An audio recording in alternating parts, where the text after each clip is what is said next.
Hey guys what's up, कैसे हो? क्या चल रहा है? मेरी प्रीवियस नेम रिएक्शंस आपको समझ में आ रही होंगी, मैं उम्मीद करता हूँ। और इसी के तर्ज पर आज मैं एक नई नेम रिएक्शन लाया हूँ जिसका नाम है benzyl benzylic rearrangement followed by benzoin. इसका थोड़ा गजब सा नाम है। स्टार्ट करने से पहले आप सभी का सबसे पहले तो स्वागत है इंडिया के लार्जेस्ट लर्निंग प्लेटफॉर्म पे जिसका नाम है अनअकैडमी। ठीक है, let's crack it my dear, let's crack J with us. अपने बारे में कुछ बता दूं, myself Dhirendra Kshetrapal my dear. More than +6 years का टीचिंग का एक्सपीरियंस है। इंडिया के वेरियस इंस्टीट्यूट में मैंने पढ़ाया है। मैंने अपना पोस्ट ग्रेजुएशन केमिस्ट्री से कर रखा है। IIT JAM rank my dear मेरी 694 रही है। आप हमसे कनेक्ट हो सकते हैं हमारी अनअकैडमी लर्निंग ऐप को डाउनलोड करके। फटाफट से इस ऐप को डाउनलोड कर लो और कनेक्ट हो जाओ। और हाँ, अपने फ्रेंड्स को भी बोलना कि इस ऐप से कनेक्ट हो। ठीक है माय डियर, क्या बेनिफिट्स हैं हमसे कनेक्ट होने के, क्या फ़ायदे मिलेंगे? तो देखो, अगर मैं फ़ायदे की बात करूँ तो यार बहुत सारे फ़ायदे हैं हमसे कनेक्ट होने के। उनमें से कुछ बेसिक्स फ़ायदे मैं आपको बताता हूँ। सबसे पहला फ़ायदा है यार डेली लाइव क्लासेस। अनअकैडमी एक ऐसा प्लेटफॉर्म है जो कि आपको हमारे साथ लाइव कनेक्ट होने का मौका देता है। लाइव कनेक्ट होने से आपको फ़ायदा ये है कि आपके मन में जो भी जैसे भी डाउट्स होंगे आप बिंदास होकर पूछ सकते हो। इसके अलावा अपन लोग क्वेश्चंस आंसर्स में पोलिंग करवाते हैं। पोलिंग से हमको ये पता चलता है कि कितने बच्चों ने एक सवाल को सही किया है और कितने बच्चों ने एक सवाल को रॉन्ग किया है। ठीक है, next is our live test and quiz. मैं हमेशा कहता हूँ कि सिर्फ पढ़ाई इम्पॉर्टेंट नहीं है, पढ़ने के साथ ये भी देखो कि आपका परफॉर्मेंस कैसा चल रहा है, आप कौन कौन सी मिस्टेक कर रहे हो, आप क्वेश्चन करते टाइम कितना टाइम ले रहे हो, आपके क्वेश्चन करने का चॉइस कैसा है, उसका मैनेजमेंट कैसा है, आपको क्वेश्चन आ रहा है कि नहीं आ रहा है, उसमें कौन कौन सी सिली मिस्टेक्स हो रही हैं आपसे। इन सारी बातों का एनालिसिस का एक ही तोड़ है और वो तोड़ है आपका मॉक टेस्ट और क्विज़। ठीक है, मेरा मानना है कि जितने ज़्यादा आप मॉक टेस्ट और क्विज अटेंड करोगे उतना ज़्यादा आपको प्रॉफिट होगा, अपनी परफॉर्मेंस में, आपकी परफॉर्मेंस में ग्रोथ होगा। ठीक है, इसलिए हमसे जब कनेक्ट होंगे तो आपको रेगुलर बेसिस पे मॉक टेस्ट देने का मौका मिलेगा। ठीक है, थर्ड वन इज़ यार स्ट्रक्चर्ड कोर्स प्लान। दोस्तों, अनअकैडमी का जितना भी प्लान है, जितने भी प्लान हैं, वो सारे प्लान A to Z जितने भी प्लान हैं वो अपने आप में सारे एक स्ट्रक्चर्ड पैटर्न, स्ट्रक्चर्ड मैनर में हैं। क्या फ़ायदा मिलता है स्ट्रक्चर्ड पैटर्न और मैनर से? तो देखो यार, हर चीज़ का एक टाइम टेबल होता है, एक शेड्यूल होता है, एक क्लॉक होती है, हमको उसमें वर्क करना है। अमूमन जैसे मैंने कहा कि यार नॉर्मली कहा जाता है कि revision is the key of success. अब अगर मैं या हमारी टीम अगर आपका टाइम पे कोर्स नहीं ख़त्म कराएगी तो यार वो चीज़ आपको नहीं मिल पाएगी। इसके लिए हमको पहले से प्री प्लान करना होता है। सारा एक स्ट्रक्चर्ड मैनर में चलता है। आपको एक बैच अलॉट होता है, वहाँ पे आपको DPPs मिलती हैं, उसके डाउट सॉल्व होते हैं, माइनर टेस्ट होते हैं, मेजर टेस्ट होते हैं, मॉक टेस्ट होते हैं, बहुत कुछ आपके साथ आपके पीछे लगा जाता है और उसको एक टाइम के साथ, शेड्यूल के साथ फिक्स करके उसको ख़त्म करते हैं सो दैट आपको जब रिवीजन का टाइम मिले तो वो भी टाइम मिल पाए। ठीक है, और अगर हम ऐसा नहीं करेंगे तो फिर उसमें दोनों का लॉस है। माय डियर, कहते हैं कि ताली एक हाथ से नहीं बजती है, उसको दोनों हाथ की ज़रूरत पड़ती है। इट मीन्स कुछ मेहनत आपकी होगी और कुछ मेहनत हमारी होगी। स्ट्रक्चर्ड होना दोनों का बहुत ज़रूरी है, आपका भी और हमारा भी। आपके बगैर एक क्लास मिस होती है तो वो आपके लिए नुकसानदायक है क्योंकि सब आपस में इंटर रिलेटेड होता है। फिर भी अनअकैडमी ने ऐसा किया है कि इनकेस अगर किसी रीज़न से आपकी क्लास मिस हो जाती है तो भी आप हमारे अनलिमिटेड एक्सेस की हेल्प से आप उस क्लास को देख सकते हो। चाहे वो लाइव क्लास हो, कोई भी ऐसी क्लास हो, अगर आपसे मिस हो जाती है तो आप रिकॉर्डेड क्लास बहुत ईजिली देख सकते हो, अपने कंफर्ट जोन में रह के ऐसा कर सकते हो। दूसरी बड़ी खासियत अनएक्सेस की है, इस अनलिमिटेड एक्सेस की, कि यार आप प्लान एक का लेते हो, सब्सक्रिप्शन एक से लेते हो, लेकिन आप पढ़ते n नंबर ऑफ फैकल्टीज से हो। क्या मेरे कहने का सेंस है कि आप यार केमिस्ट्री 10 से भी पढ़ सकते हो, फिजिक्स 20 से भी पढ़ सकते हो, आपकी मर्जी, आप जिससे पढ़ो, जिस क्लास में जाके बैठो, आपका टीचर का सिलेक्शन, आपका खुद का टाइमिंग, आपका बैच, ये सब कुछ आपके हाथ में है। दैट इज़ वेरी इंपॉर्टेंट, बहुत बड़ी चीज़ है अनलिमिटेड एक्सेस होना। ठीक है, और दोस्तों इन सभी का फ़ायदा उठाने के लिए, इन सभी बेनिफिट्स का फ़ायदा उठाने के लिए आपको बहुत ही इकोनॉमिकल और बहुत ही अफोर्डेबल फ़ीस पे करनी होगी। मैं इकोनॉमिकल वर्ड इसलिए बोल रहा हूँ या अफोर्डेबल इसलिए बोल रहा हूँ कि जस्ट एक कंपैरिजन है। अगर आप और इंस्टीट्यूट से कंपेयर करोगे तो उनके रिस्पेक्ट में हमारी फ़ीस एकदम 1/4 है, ना के बराबर फ़ीस है। हमारा मोटिव रहता है कि लो कॉस्ट पे हम मैक्सिमम बच्चों को पढ़ा सके, कम से कम उससे फ़ीस ली जाए और मैक्सिमम बच्चों को एजुकेट किया जा सके इंडिया के। ठीक है, तो हमारी जो 12 मंथ की फ़ीस है दोस्त वो है 38,500। ठीक है, अगर आप क्लास 12th में हैं या आप ड्रॉप आउट बैच में हैं तो आपको ये फ़ीस पड़ेगी माय डियर। ठीक है, बट इसमें भी आपको हम डिस्काउंट देते हैं और ये डिस्काउंट आपको इंस्टेंट 10% डिस्काउंट मिलता है। आफ्टर दिस डिस्काउंट आपका अमाउंट हो जाएगा 34,650 और ये 10% डिस्काउंट आपको मेरे कोड से मिलता है जिसका नाम है Dhiren, that is DHIREN। After this code आपको ये अमाउंट मिल सकता है। ठीक है दोस्त, इस अमाउंट में आपको 3 सब्जेक्ट मिलते हैं, दैट इज़ PCM। इसके अलावा आपको n नंबर ऑफ फैकल्टीज़ मिलते हैं। ठीक है ना बेनिफिट्स की बात। इवन अगर आप इस अमाउंट को एक साथ नहीं पे करना चाहते हो तो हमारे यहाँ नो कॉस्ट EMI भी अवेलेबल है, आप उसके थ्रू भी पे कर सकते हो। ठीक है दोस्त, अगर आप क्लास 11th में हो और आप इसको देख रहे हो तो आपसे रिक्वेस्ट है कि आप 12 मंथ की जगह 24 मंथ वाला प्लान लो। Why am saying this my dear, इसका अमाउंट 56,000 है और इसमें भी आपको 10% का डिस्काउंट मिलेगा और डिस्काउंट होकर जो आपको अमाउंट फाइनल पे करना है दैट इज़ 50,400। इस अमाउंट को भी पे करने के लिए सेम आपको मेरा कोड यूज़ करना पड़ेगा, that is Dhiren, DHIREN। After this code my दोस्त आपका जो अमाउंट हो जाएगा 50,000 हो जाएगा और इसको भी आप EMI पे बेस पे कर सकते हो। अगर मैं इसको EMI के बेस पे देख रहा हूँ दोस्त तो अपना जो अमाउंट है वो है 2100 ओनली और अगर मैं इसको 3 सब्जेक्ट से डिवाइड करता हूँ तो 700 पर सब्जेक्ट पड़ रहा है यार। तुम्हारे गले कूचे की कोचिंग भी इससे महंगी होगी, तो सोचो ओनली 700 हम लेते हैं और फैसिलिटी ना जाने कितनी सारी आपको हम दे रहे हैं। और एक फैकल्टी से नहीं पढ़ रहे हो, 2 से नहीं पढ़ रहे हो, 3 से नहीं पढ़ रहे हो, n नंबर फैकल्टी से पढ़ रहे हो, तुम्हारी मर्जी, पढ़ो भैया। और वो भी कोई ऐसे नहीं, सारे अपने टॉप क्लास के फैकल्टीज़ हैं, पूरा कोटा फैक्ट्री अपने पास है समझ लो। ठीक है, तो बहुत इकोनॉमिकल, बहुत अफोर्डेबल है यार ये अमाउंट। ओके हाँ, आप ये मुझसे ज़रूर पूछ रहे होगे कि सर आप इसके लिए मुझे क्यों नहीं बोल रहे हो 1 मंथ, 3 मंथ और 6 मंथ के लिए। यार मेरा पर्सनल एक्सपीरियंस ये कहता है कि अगर मान लो मेरे पास 3 सब्जेक्ट हैं PCM और मैं इस 3 सब्जेक्ट के सम करूं और इसके बाद इनमें जो नंबर ऑफ़ चैप्टर्स हैं उनका सम करूं तो लगभग 90+ चैप्टर हैं दोस्त। 90+ चैप्टर्स को क्या वाकई 3 महीने और 6 महीने में ख़त्म किया जा सकता है? 1 महीने की तो बात ही नहीं करूँगा, क्या वाकई 3 महीने और 6 महीने में ख़त्म किया जा सकता है? आंसर इज़ नहीं यार। मतलब जो जेई को एक्चुअल नीड है ना, जो जेई की रिक्वायरमेंट है ना, उसको आप फुलफ़िल नहीं कर पाओगे 3 महीने और 6 महीने में। एक डेप्थ स्टडी, एक डेप्थ टाइम, एक डेप्थ नॉलेज आपको होनी चाहिए, तभी आप जेई को क्रैक कर पाओगे।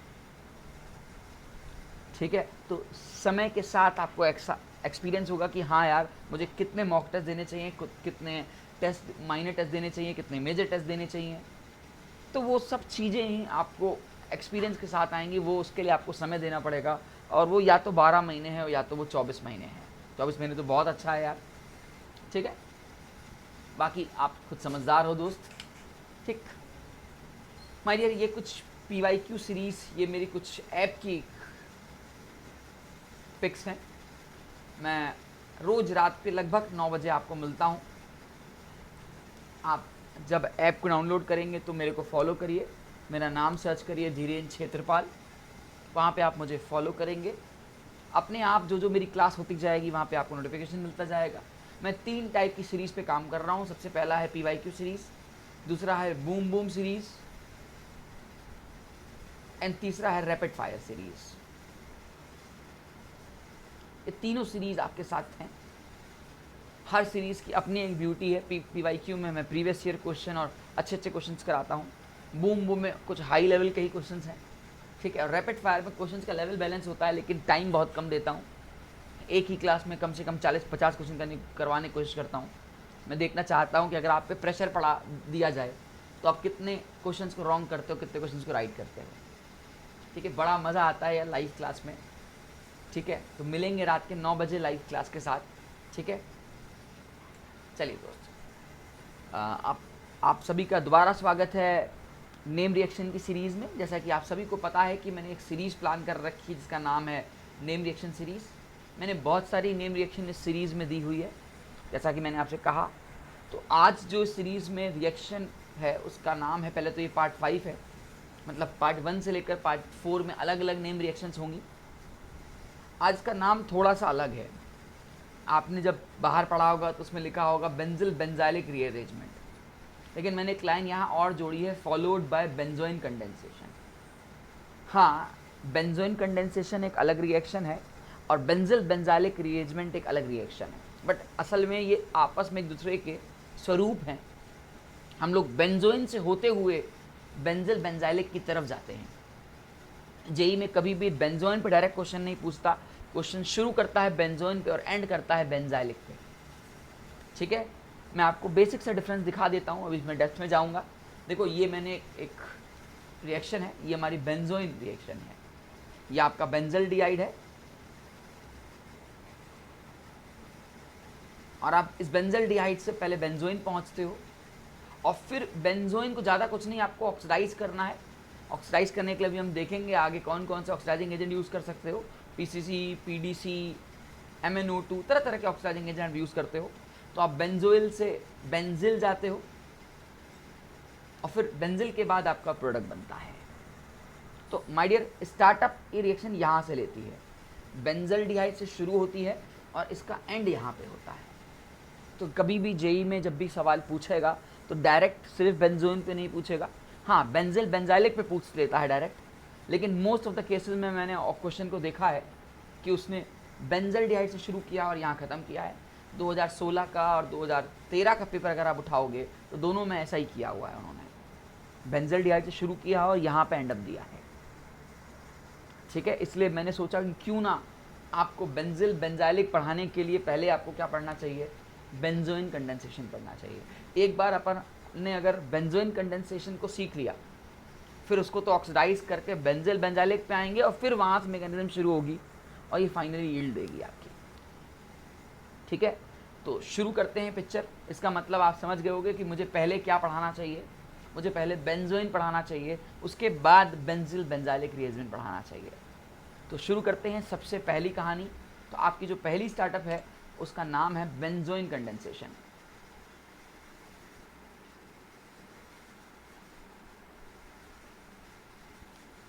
ठीक है, बेंजोइन कंडेंसेशन रिएक्शन क्या कहती है, कैसे ये रिएक्शन टेक प्लेस होती है, आइए डिस्कस करते हैं। तो यहाँ पे अपन लोग ने बेंजल डिहाइड लिया हुआ है, या यूँ कहूँ ऐसा एल्डिहाइड लेना है जिसके पास अल्फा हाइड्रोजन नहीं है, ऐसा एरोमेटिक एल्डिहाइड। ठीक है, वो अपने पास बेंजल डिहाइड ही है। इसके 2 मोल्स हैं और यहाँ पे इन्होंने साइनाइड डाल रखा है, देख सकते हैं यहाँ पे साइनाइड डाल रखा है, साइनाइड आयन है। और इसके बाद ईल्ड बनाई है। जो हमारी ईल्ड आई है उस ईल्ड को अपन लोग ने नाम दिया है, उस ईल्ड को अपन लोग नाम दिया है बेंजोइन। तो शुरू करते हैं इसकी मैकेनिज्म के साथ। सबसे पहले दोस्त, मैकेनिज्म ये कहती है हमें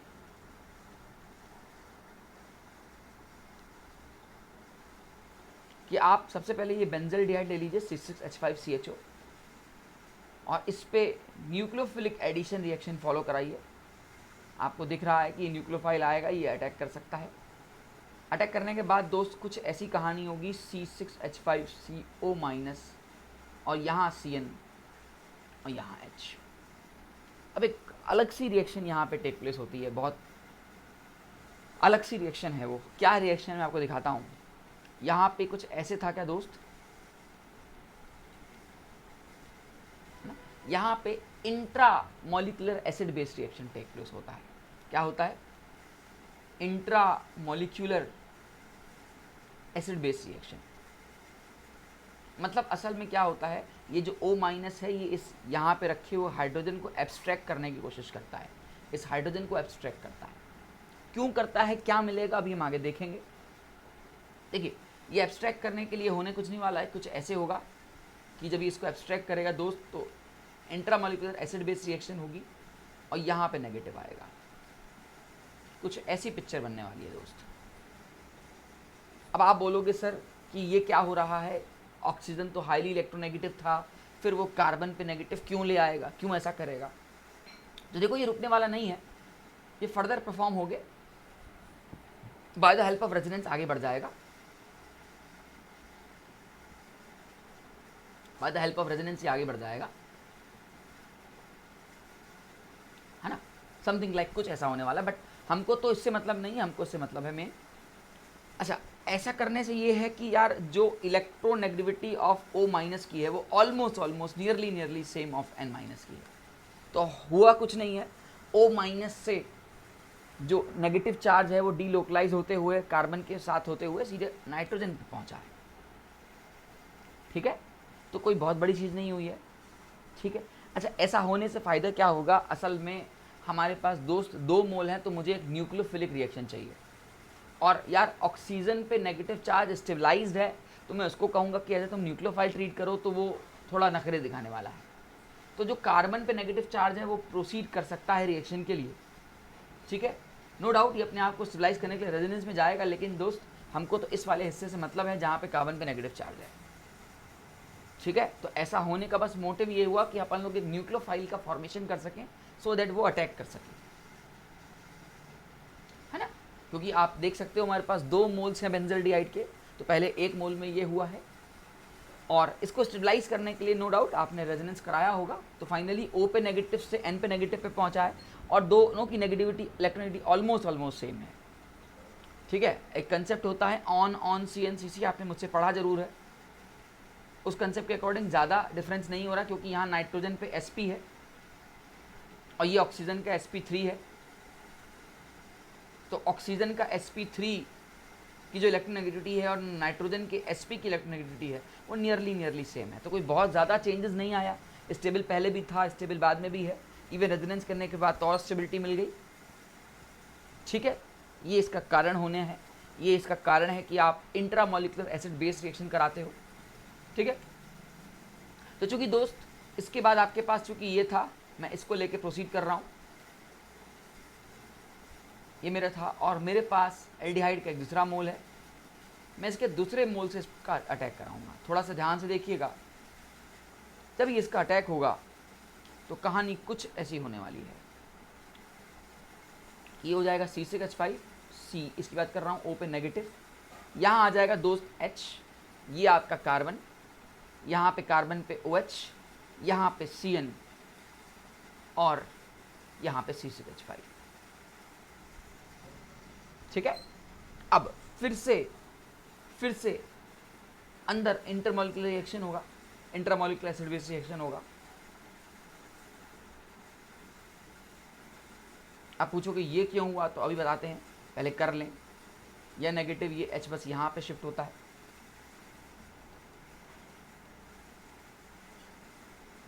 ये OH यहाँ आ जाएगा, C O पे नेगेटिव, CN, और यहाँ हो जाएगा C6H5। ठीक है, अब आप और कुछ नहीं, देखो यहाँ पे ऑक्सीजन पे नेगेटिव और यहाँ पे ऑक्सीजन पे नेगेटिव, तो ज़्यादा स्टेबल कौन सा है? लॉजिक सोचो, देखो यहाँ पे CN माइनस लगा हुआ, ये अच्छा इलेक्ट्रॉन विड्रॉइंग ग्रुप है, ये इसको खींचेगा भी और अच्छा लीविंग ग्रुप भी है, आगे चल के हमारे लिए काम आएगा। क्योंकि विड्रॉइंग ग्रुप है तो ऑक्सीजन को स्टेबलाइज करेगा, और यार रिएक्शन अपने आप को स्टेबल करने के लिए इंटरनल ऐसा खेलती रहती हैं। ठीक है, और जैसे ही दोस्त ये हमारा प्रोडक्ट बनेगा, C पे OH, यहाँ पे H, ये क्या था O नेगेटिव, और ये CN, फाइनली ये बाहर निकल जाएगा एज ए लिविंग ग्रुप। और जब ये बाहर निकलेगा तो आपके सामने जो ब्यूटीफुल सा प्रोडक्ट आएगा, इस प्रोडक्ट को अपन लोग नाम देंगे बेंजोइन। ठीक है, तो हमने पहले अभी तो बेंजोइन कंडेंसेशन किया है। ठीक है, आप देख सकते हो कि मैंने एक एक स्टेप को लॉजिकली सोच समझ के स्टेप उठाया, अपनी मर्जी से कुछ नहीं किया। ठीक है, जो जो रिएक्शन की रिक्वायरमेंट थी मैंने उसके साथ काम किया है। पहले न्यूक्लियोफिलिक एडिशन रिएक्शन किया, उसके बाद मैंने इंट्रामोलिकुलर एसिड बेस रिएक्शन किया, और ये जानते हुए किया कि ऑक्सीजन की जो sp3 है और जो नाइट्रोजन का sp है उसकी इलेक्ट्रोनेटी ऑलमोस्ट सेम है, ठीक है। इससे मुझे ऐसा ये न्यूक्लियोफाइल मिल गया और फिर ने इसने दूसरे मोल पर अटैक किया। अटैक होने के बाद फिर से मैंने इंट्रामोलिकुलर एसिड बेस रिएक्शन किया सो दैट स्ट्रक्चर को और स्टेबल बनाया जा सके, और फाइनली हम अपन लोग ने बेंजोइन को ऑब्टेन कर लिया, ठीक है। हाँ दोस्त, ये एक बार में आपसे नहीं होगी, आपको प्रैक्टिस करनी पड़ेगी, बहुत बार आपको रिएक्शंस को लिखना पड़ता है, तभी आपको जाके एग्ज़ाम में आएगा। एक बार में आप कहोगे कि आपको तुरंत याद हो जाए तो यार फिर कल तक भूल जाओगे। ये एक नेचुरल है, माइंड है, प्राइमरी मेमोरी सेकेंडरी प्राइमरी घूमता रहता है, ठीक है। भूलना नहीं है, वो कुछ नहीं, वो प्राइमरी सेकेंडरी चला जाएगा। तो इसको प्रैक्टिस करते रहिएगा। तो अभी तो मैंने बेंजोइन पढ़ाया है, अब मैं बेंजोइन को फर्दर आगे प्रोसीड कर रहा हूँ। जब मैं बेंजोइन जो मेरा प्रोडक्ट बना दैट इज C6H5, यहाँ पे CHOH, C double bond O C6H5, ये जो मेरा बेंजोइन प्रोडक्ट बना इसको मैं ऑक्सीडाइज कर सकता हूँ। अब ऑक्सीडाइज के नाम पे या तो आप PCC डाल दो दैट इज पायरिडीन क्लोरोक्रोमेट, और करके लिख रहा हूँ, PDC डाल दो पायरिडीन डाइक्रोमेट, या आप इसको MnO2 डाल दो, कुछ भी आप डाल दो तो आप कुछ यहाँ पहुँचोगे। भाई आपको पता है 2 डिग्री अल्कोहल ऑक्सीडाइज होकर कहाँ पहुँचता है, कीटोन की तरफ पहुँचता है ना, तो हमको यहाँ पहुँच जाएंगे, इसको अपन लोग बोलेंगे बेंजिल। और अब यहाँ से आगे की रिएक्शन प्रोसीड करेंगे। देख रहे हो शुरुआत कहाँ से की है, अंत कहाँ होने वाला है, ठीक है। इसलिए बहुत आराम से हौले हौले समझते जाइए क्या हो रहा है। अब यहाँ पे हमने बेंजिल बना दिया, अब मैं बेंजिल बेंजाइलिक रीअरेंजमेंट कराने वाला हूँ, ठीक है। तो इसको अब शुरू करते हैं, बेंजिल बेंजाइलिक रीअरेंजमेंट।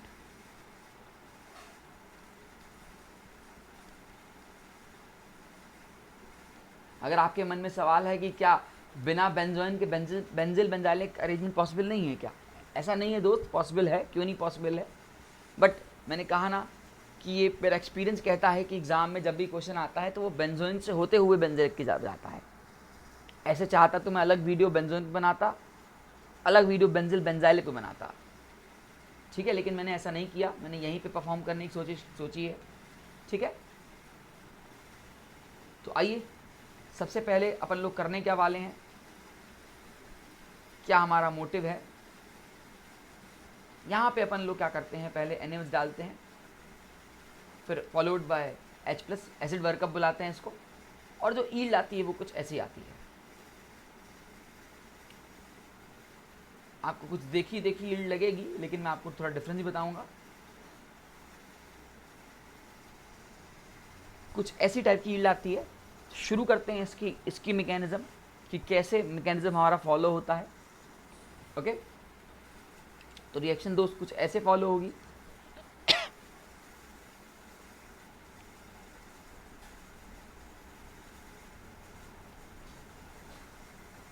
देखो आप सबसे पहले क्या करते हो, C6H5CO C6H5 लेते हो, इस पे आप NaOH और OH- डालते हो और इसको एज ए न्यूक्लियोफाइल ट्रीट कराते हो। तो अभी तो देखो इसका अरेंजमेंट सेम है, लेकिन आने वाले क्वेश्चंस में क्या होगा, मैं नेचर दोनों का बदल सकता हूँ। अब ये दिखाऊंगा नेचर बदलने से मुझे क्या मिलेगा। अंडरस्टूड है कि न्यूक्लियोफिलिक एडिशन रिएक्शन आप मेरे से पढ़े हो, बहुत बार पढ़े हो, रिएक्शन मैकेनिज्म पढ़ा है कि न्यूक्लियोफिलिक एडिशन रिएक्शन में हमेशा लेस क्राउडेड पे अटैक करता है। अभी तो क्राउडेड का कोई सवाल नहीं उठता दोस्त, आप किसी पे भी अटैक करा सकते हो। तो लेट सपोज मैंने इसको अटैक कराया कुछ ऐसे, और जब इसको अटैक कराया तो कहानी कुछ ऐसे हुई, कहानी कुछ ऐसे आई, यहाँ पे आया O-, यहाँ आया C6H5 और ये आया कुछ OH। और इसके बाद एक अलग सी कहानी फिर से होती है, इसमें बहुत अच्छी रिएक्शन चाहिए। यहाँ पे रीअरेंजमेंट दोबारा होता है, और ये नाम ही इसका है बेंजिल बेंजाइलिक रीअरेंजमेंट। यहाँ पे ये थोड़ा सा अलग टाइप रिएक्शन दिखाता है। इसकी परफॉर्मेंस कुछ ऐसी होती है कि यहाँ पे जो फिनाइलिक ग्रुप है ये अपने आप को रीअरेंज करता है, मतलब कुछ ऐसा, ये बॉन्ड यहाँ, ये इधर, और इसका अटैक यहाँ। कुछ दोस्त इस टाइप का रिएक्शन परफॉर्म हो रहा होता है, देखना बहुत ध्यान से। ये O-, यहाँ पे पॉजिटिव आया तो यहाँ आया C6H5, ठीक है। ये C डबल बॉन्ड O और H, ठीक है, अच्छा लग रहा है देखने में, हाँ। और फाइनली जब ये आपका C6H5CO नेगेटिव होता है तो इंटरनली हम लोग कहते हैं कि प्रोटॉन ट्रांसफर हो रहा है। ये आपको अच्छी तरह पता है कि ये नेगेटिव और ये पॉजिटिव है।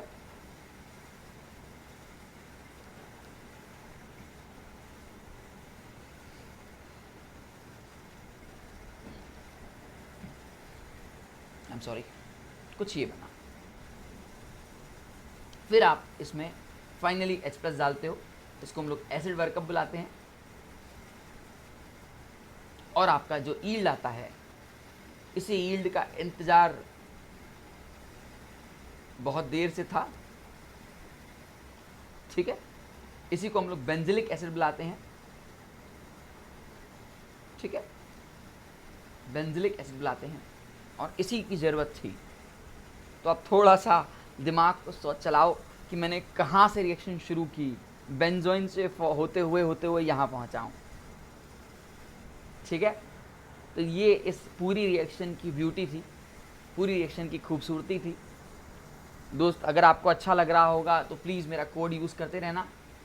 अपने फ्रेंड्स, अपने भाई बहनों को कोड ज़रूर बताना, ये धीरेन DHIREN, ठीक है। ये कोड आपको मेरी तरफ डायरेक्ट पहुंचाएगा फॉर द प्लस कोर्स,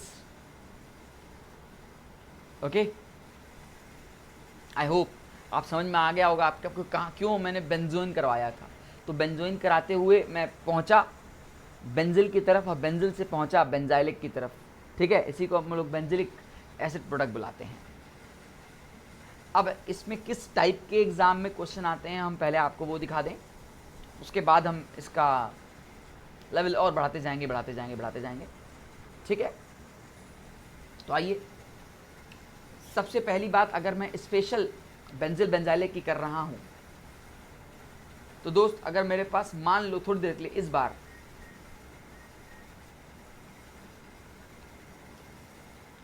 यहाँ पे NO2 आ गया, यहाँ पे नॉर्मली है, और आपसे कहा कि यार ये NaOH नंबर 1 पे है और नंबर 2 पे H+ है, माइग्रेट करा को फाइनली मुझे प्रोडक्ट बताओ। तो देखो, इस रिएक्शन का स्टार्टअप कहाँ से लेना है ये इंपॉर्टेंट है। एक बार स्टार्टअप ले लिए तो उसके बाद घुमा लोगे। अब मैं बहुत सारे स्टेप एक साथ खाऊंगा दोस्त, ठीक है, सपोर्ट करना।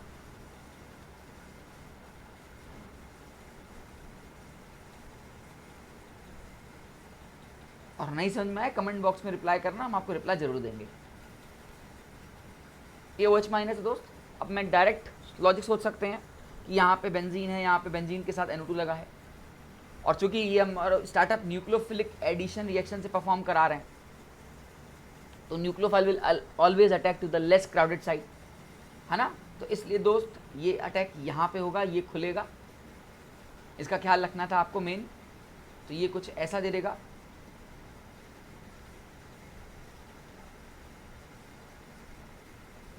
यहाँ पे मैं PH NO2 लिख दे रहा हूँ, और फाइनली वही काम दोबारा रिपीट करता जाऊँगा और खड़ा खट प्रोडक्ट बदलता जाएगा। अब मैं एक बार में कर रहा हूँ, ये यहाँ पे, ये यहाँ पे, ये यहाँ पे, फिर एसिड बेस भी करा दिया। वहीं पहुँचेंगे दोस्त, कोई बहुत लंबा दूर नहीं जा रहे हैं, पहुँचेंगे यहीं पे यार, कुछ नई चीज़ नहीं बता रहा। फाइनली एसिड बेस वर्कअप करा के पहुँचेंगे यहीं पे। मतलब बस मैं आपको सिखाना चाहता हूँ कि यार NaOH का जो आप अटैक कराते हो वो हमेशा लेस क्राउडेड साइड पर अटैक कराते हो, इसमें कोई बहुत बड़ी बात नहीं है, आपको पता है ये बात, है ना। तो आपको बस दिमाग में लगाना है किस तरफ COH आएगा। मैंने अपने दिमाग को थोड़ा सा ज़बरदस्ती, क्योंकि बार बार एग्जाम में मैकेनिज्म हॉल में टाइम नहीं होगा दोस्त, तो मैंने ये मान के चला हूँ कि जिस पे इलेक्ट्रॉन विड्रॉइंग ग्रुप लगा है उसका कार्बोक्सिलिक एसिड बन जाता है। देखो, मैंने ऐसे याद किया है, ये आपकी मर्जी है, ऐसे कोई फोर्स आपको नहीं दे रहा हूँ कि आप यही याद करो, आपका अपना तरीका है करने का। और दूसरा, जहाँ पे रीअरेंजमेंट हो रहा है उसका अल्कोहल बनता है, एक तरीका ये याद करने का है। दूसरा तरीका दोस्त याद करने का है कि आप जिस पे न्यूक्लियोफाइल का अटैक करा रहे हो स्टार्टिंग में, उसी का कार्बोक्सिलिक एसिड बनता है ना। जिस पे आप न्यूक्लियोफाइल का अटैक करा रहे हो उसी का कार्बोक्सिलिक एसिड बनता है। ये अपना तरीका है याद करने का, अपना अपना। मैं डायरेक्ट प्रोडक्ट बना सकता हूँ बिना मैकेनिज्म किए, और वही आपको आना चाहिए। मैकेनिज्म तो नो डाउट यार इंपॉर्टेंट होती है, but at the end of the day आपको मैकेनिज्म के साथ साथ शॉर्टकट पता होना चाहिए, सो दैट आप अपना एग्जाम में टाइम सेव करो। नहीं तो मैंने दिया बेंजोइन और होते हुए पहुँचोगे बेंजोइल, तो सवाल तो 10 मिनट में भी हो जाता है, सवाल 1 मिनट में भी हो जाता है। जीतेगा वही जो सवाल कम टाइम पे करके ख़त्म कर देगा यार। ठीक है, क्लियर कट है, ओके ना। अब खटाखट से अगर मान लो थोड़ी देर के लिए आपको मैं परेशान करता हूँ, यहाँ पे मैं OCH3 कर दे रहा हूँ और आपको फंसा रहा हूँ इस बार थोड़ा सा ऐसे करके, और यहाँ CH3 कर देता हूँ, और ये देता हूँ एसिड बेस वर्कअप करने को NaOH डालते हुए। खटक से बिना मैकेनिज्म के प्रोडक्ट सोचो, वीडियो को पॉज करो, सोचो कि क्या होना चाहिए। मैंने ये बता दिया है कि जहाँ पे न्यूक्लियोफाइल अटैक करेगा उसी का कार्बोक्सिलिक एसिड बनेगा, है ना। तो दोस्त समझ तो चुके होगे यार। अगर मैं इसको देखूं तो यहाँ पे +R लग रहा है और -I लग रहा है, और यहाँ पे ओनली एंड ओनली +H लग रहा है। तो हाइपर कॉन्जुगेशन इफेक्ट उतना डोमिनेट नहीं होता जितना रेजोनेंस इफेक्ट डोमिनेट होता है। मतलब यहाँ पे फिर भी मैं ऐसा नहीं कहूँगा कि इलेक्ट्रॉन डेंसिटी ज़्यादा और कम है, कंपेरिजन वर्ड है, इसके कंपेयर में तो यहाँ कम है। मतलब अगर मैं थोड़ी देर के लिए इसको 1 बोलता हूँ, इसको 2 बोलता हूँ, तो यार OH का जो अटैक है मैं वो कहाँ कराऊँगा, 1 की तरफ कराऊँगा ना। इस 1 की तरफ इसका मैं अटैक कराऊँगा और सीधे अब मैं प्रोडक्ट बना रहा हूँ। तुम भी ट्राई आप करो कि बंदे ने कुछ ऐसा कर दिया, बहुत बहुत बहुत सिंपल रिएक्शन था, या यूँ कहूँ हमने और आपने मिलकर इसको सिंपल बना दिया है ना दोस्त। सीरीज का प्रोडक्ट ये आ गया। टाइम बचना है एग्जाम हॉल में, ठीक है, ये आपका दिमाग चलेगा वहाँ पे, ओके। एक ये ट्राई करो,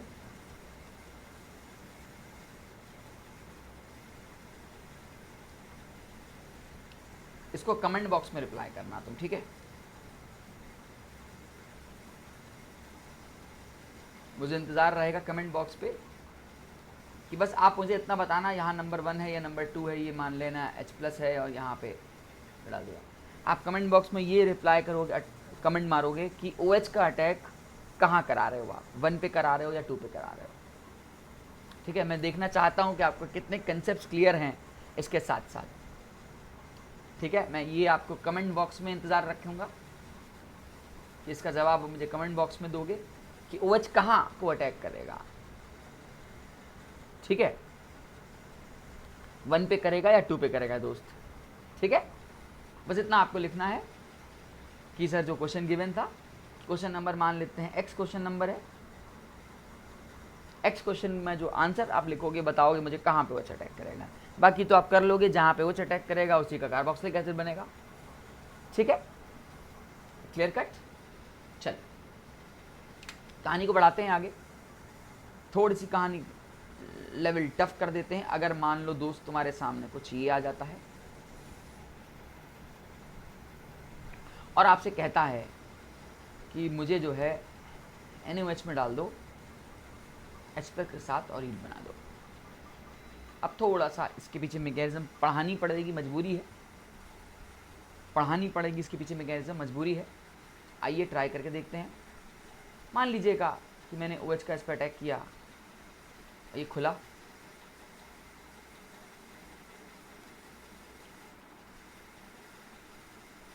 नंबरिंग के साथ चलिएगा, कभी आप भी रॉन्ग नहीं होंगे।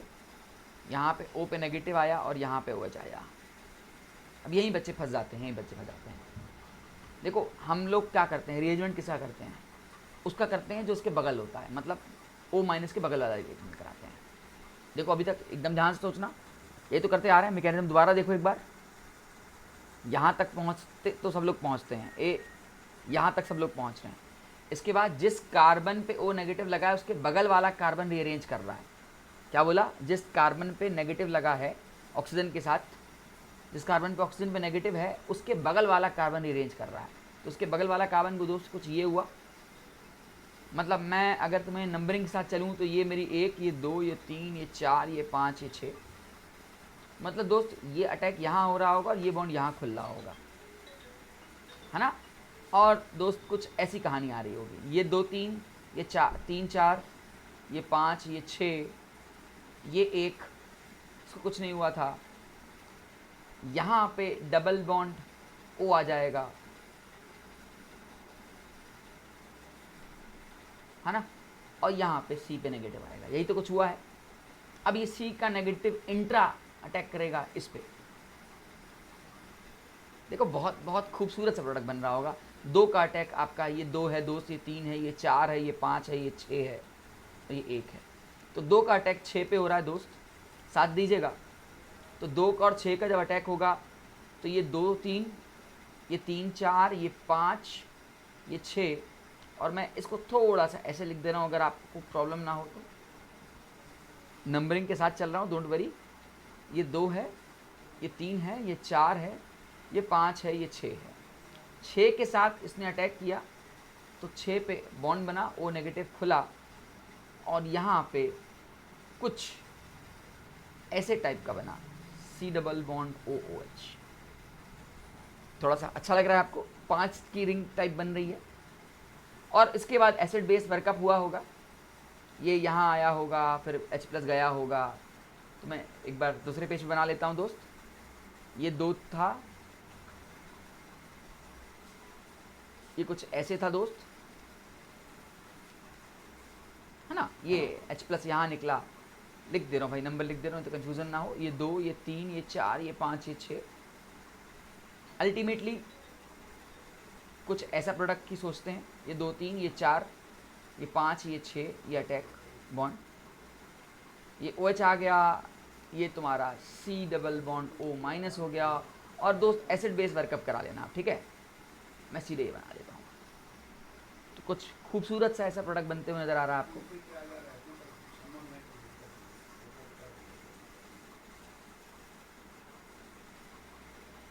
ठीक है ना। तो ये OH है और OH ये है, ठीक है। कैसा लग रहा है ये प्रोडक्ट आपको, प्रोडक्ट आपको कैसा लग रहा है ये,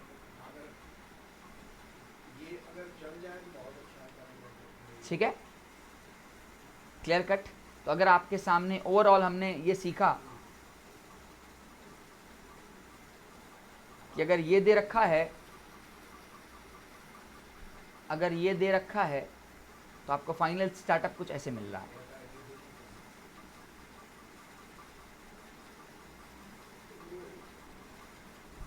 है ना दोस्त। ये एक खूबसूरत सा प्रोडक्ट आपके सामने कुछ ऐसा आ रहा है, ठीक है। अब देखो एग्जाम में वो ऐसे देगा,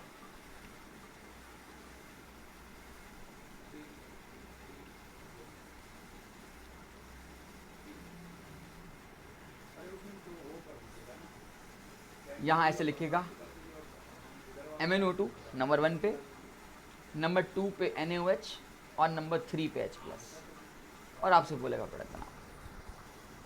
बहुत बहुत प्यारा प्रोडक्ट बनने वाला है, दिमाग आप लगाएंगे तो सड़क से काम हो जाएगा आपका, ठीक है। अब मैं बार बार मैकेनिज्म नहीं करना चाहूँगा क्योंकि आपके समय की कीमत है दोस्त।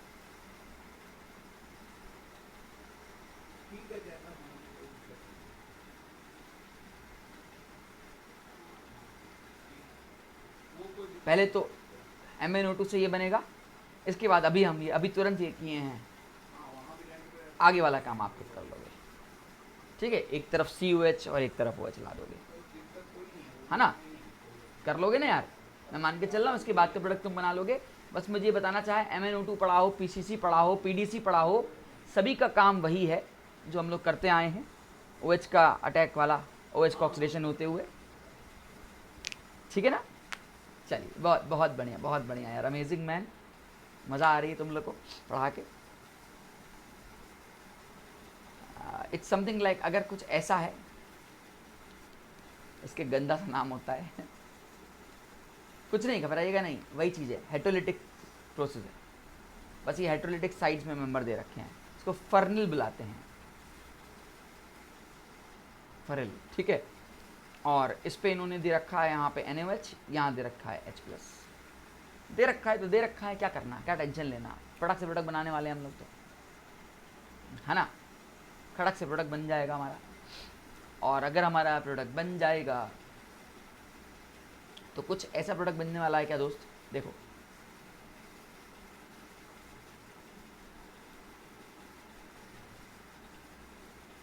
ट्राई करना, यही प्रोडक्ट आएगा आपका। वही एकदम सेम काम किया है, एक पे अटैक, इसका मूवमेंट माइग्रेट किया, रीअरेंज करने के बाद यहाँ पहुँचे, वही वही पीछे का वही सेम काम किया, कुछ नया नहीं किया है। ठीक है, इसलिए रिएक्शन का नाम, ठीक है, बेंजिल बेंजालिक रेजमेंट है और इसको फर्निलिक एसिड बुलाते हैं।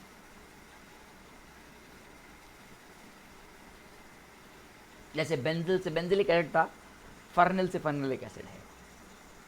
ठीक है, तो कुछ बहुत नई चीज़ नहीं है, बार बार वही रिपीट हो रहा है। लेकिन जैसा कि मैंने आपसे कहा था कि दोनों को पढ़ाने के बाद सवाल पूछना चाहिए। हाँ, एक सवाल, एक टाइप का सवाल और रह गया है। बच्चे मुझसे कभी कभी, हम बच्चों से खुद ही पूछते हैं कि अगर मैं इसको कह सकते हो, उसको आइसोटोप लेबलिंग नाम दे देते हैं, इसको आइसोटोप लेबलिंग नाम दे देते हैं। नाम देने से आप थोड़ा सा अलग हटके भी लिखोगे इसको।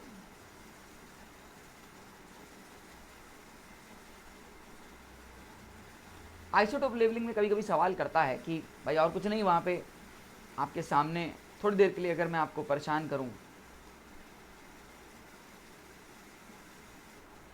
यहाँ पे NO2 लगा दूँ, सवाल ये नहीं है।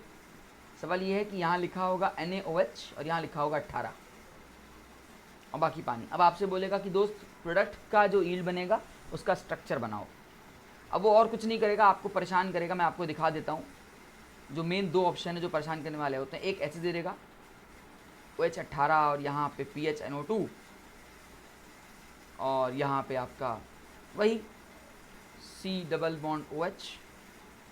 एक ऑप्शन ये देगा, एक ऑप्शन आपके सामने कुछ ऐसा देगा। यहाँ लिखा होगा O18 और OH लिखा होगा। और एक तीसरा, चाहे तो ऐसे दे सकता है कि OH को यहाँ कर दे। इनमें से मतलब बाकी दो ऑप्शन तो कैंसिल हो जाते हैं। मेन इनमें से कोई एक ऑप्शन है जो सही है और एक ऑप्शन जो है वो रॉन्ग है। अब इसको जानने के लिए आपको मैकेनिज्म के अंदर घुसना पड़ जाएगा।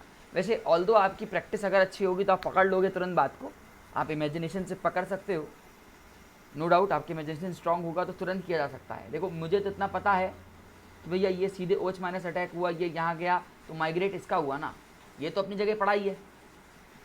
जो 18 वाला है वो अपनी जगह पढ़ाई है ना यार, मतलब कुछ ऐसा ही तो है दोस्त। मैं फटाफट बनाता हूँ यार।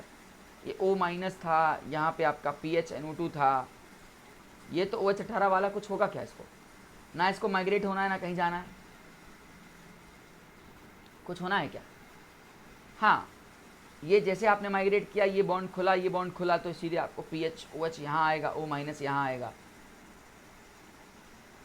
ओके। और O माइनस जब आएगा तो PH NO2 यहाँ पहुँचेगा, फिर ये वही सेम हादसा होगा,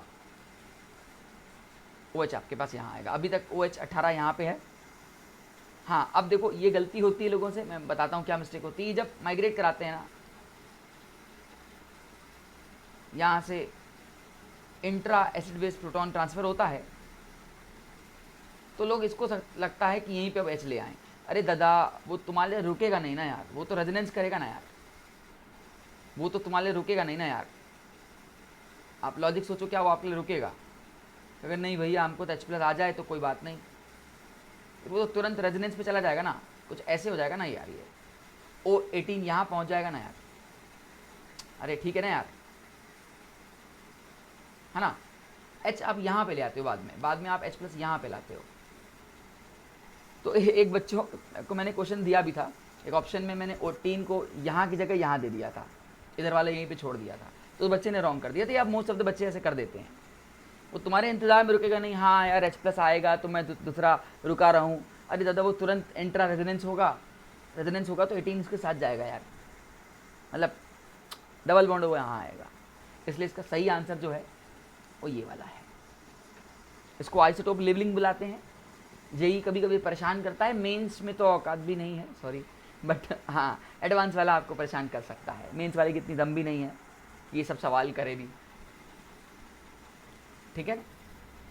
तो क्वेश्चन की ब्यूटी है, क्वेश्चन की ब्यूटी को पहचानो, क्वेश्चन को समझो, क्वेश्चन आपसे क्या चाह रहा है और इसके यील्ड की तरफ भगो। ओके, फाइनली कुछ ऐसा क्वेश्चन पूछने का मेरा मन कर रहा है कि मैं आपसे पूछूं ये ऐसा, है ना, इसको मैं 2 मोल नहीं लेता हूँ, चलो छोड़ो, इसको मैं नॉर्मली पीसीसी में डालता हूँ, फिर ये यहाँ पहुँचाऊँ, इसके 2 मोल्स लूँ, इसको मैं CN में डालूँ। अब मैं तो प्रोडक्ट ही बनवा रहा हूँ तुमसे। अरे वेट भाई, वेट, इसको तुम A बोलो, है ना, और A से तुम यहाँ B जाओ, ओके, और B के बाद जो तुम्हारा बने उसमें तुम फिर से पीसीसी डाल दो तो तुम्हारा C बन जाए, और C में तुम NaOH डाल दो H+ के साथ, तो तुम्हारा D बन जाए। तो अल्टीमेटली दोस्त मैं ये चाह रहा हूँ कि A से B और B से C और C से D, फाइनली आप यहाँ पहुँचो। अब देखना आपको समझ में आएगा, जब आप इसको करोगे तो ये बेंजोइन से शुरू होगा और बेंजिल पे जाके एंड अप मारेगा। बाकी एग्जाम में ऐसे आ जाते तो बच्चे घबरा जाते हैं कि क्या कर रहा है यार, क्या पता नहीं, सवाल देख बैठ गया है। ठीक है, कुछ नहीं है, ट्राई करना वही चीज़ है, बस मैं आपको परेशान कर रहा हूँ। A से होते हुए B, B से होते हुए C, ठीक है, बात नहीं समझ में आ रही है? एक बहुत गजब बात बता रहा हूँ जो बहुत कॉमन मिस्टेक है, लोग करते हैं, बहुत ध्यान से सुनना, बहुत ध्यान से सुनना। यहाँ पे भी OH पड़ा है,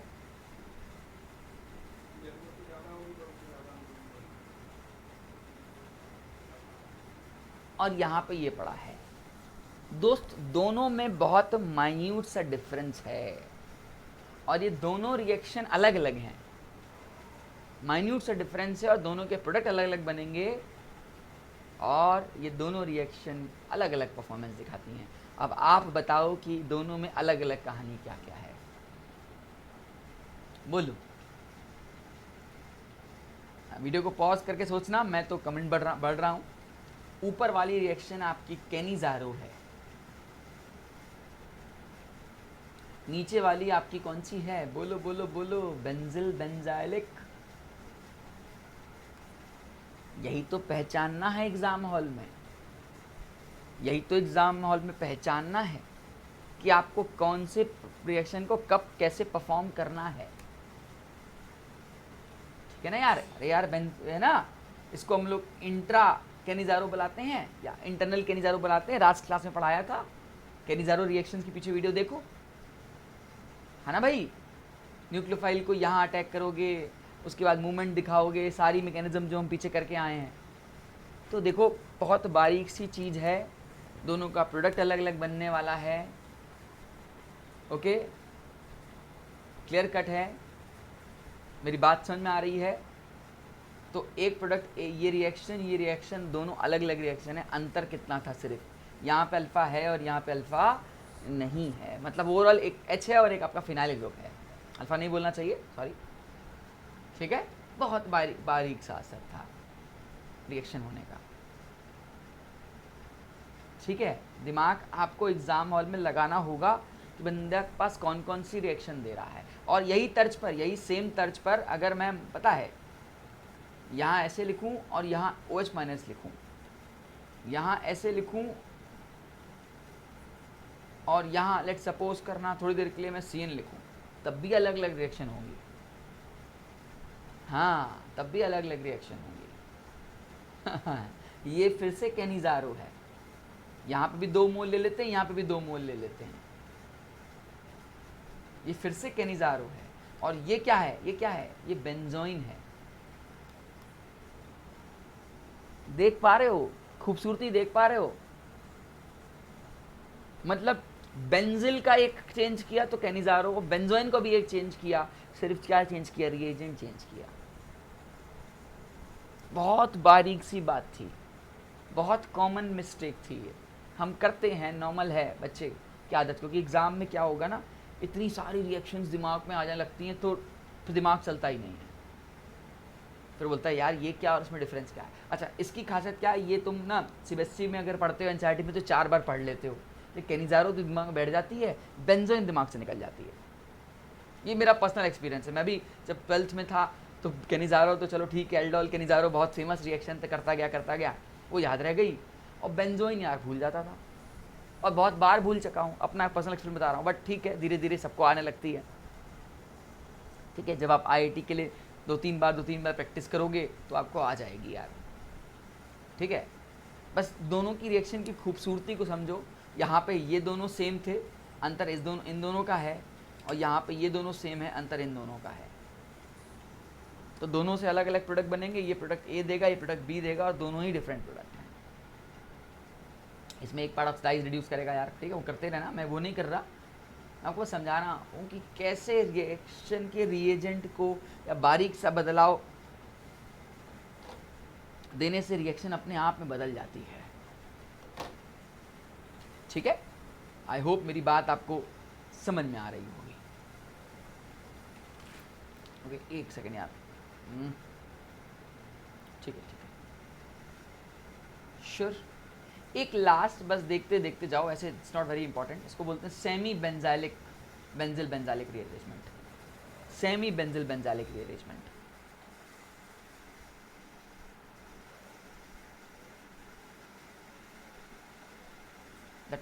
स्पेलिंग लिखते रहना, है ना। ये कुछ ऐसे सवाल ही ऐसा है, देखो मैं सीधे सवाल के तौर पर समझाता हूँ। मेरे सामने एक सवाल रखा है, इस बंदे ने सवाल कुछ ऐसा दिया, यहाँ पे Cl दे दिया है, यहाँ पे R1 कर दिया है, यहाँ R2 कर दिया है, और आपको इसने यहाँ दे रखा है, ये कुछ यहाँ लिख रखा है OR3 माइनस, मतलब माइनस वहाँ लगेगा, इट्स ओके, मैं ये नहीं कह रहा।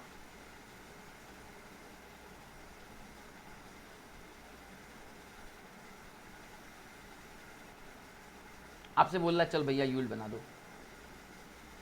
चलो भैया यील्ड बना दो। अब ये थोड़ा सा लोगों को फिर कन्फ्यूज़ करेगा। कन्फ्यूजन में क्या बात है, ये इस पे अटैक, ये बॉन्ड खुला, ये R डैश, यहाँ CO नेगेटिव, ये R1, ये R2, ये Cl, कुछ नहीं करना, ये अटैक यहाँ, ये इधर बाहर, ठीक है, ओके। जैसे ही बाहर जाएगा, और फिर रीअरेंजमेंट भी तो करा दोगे, रीअरेंजमेंट भी कराओगे, हाँ ठीक है, अपने पास रिएक्शन है ना, अपने पास रिएक्शन है। ये OR यहाँ आ चुका होगा, ये OR3 है दोस्त, है ना। थोड़ी देर के लिए पहले तो ये बनाते हैं हम,